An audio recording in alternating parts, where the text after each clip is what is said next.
Program. 2 Israeli soldiers are awaiting sentencing after being convicted of using a Palestinian child as a human shield during the Gaza war. Israel reinforced a ban on involving civilians 5 years ago. But as Paula Sleer reports, Palestinians believe troops continue to risk innocent lives in war maneuvers. Majid Rabah was just 9 years old when soldiers grabbed him and made him check for bombs.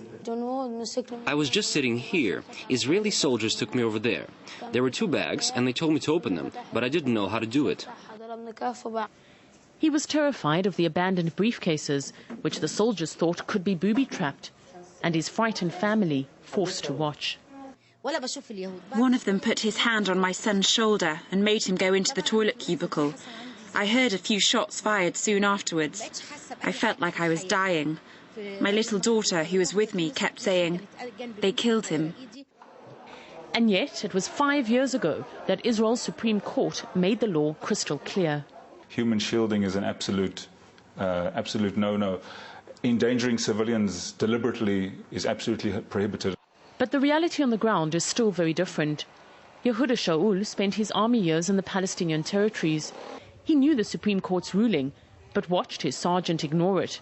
So did he and the soldiers serving under him. So what we did is we just bumped into a house, nearby house. We grabbed one of the kids. We took him with us, put him in the front of the patrol. You just walk your patrol in the village with your kid, and then no one throws stones.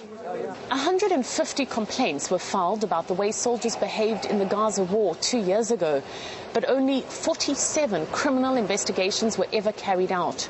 Most of them have since been closed. I think that to ask a combat soldier that served in the occupied territories where they use Palestinians as human shield is like to ask you to drink coffee in the morning. But Israeli lawyers say convicting the 2 soldiers is to the IDF's credit. There are always soldiers who step out of line. That's part and parcel, unfortunately, of running a military operation. To say that as a general phenomenon, IDF soldiers use human shields, that's absurd. For Majid's family, they take comfort they're finally getting justice, even if it's only against low-ranking soldiers, and not the commanders they accuse of allowing human shields behind the law's back.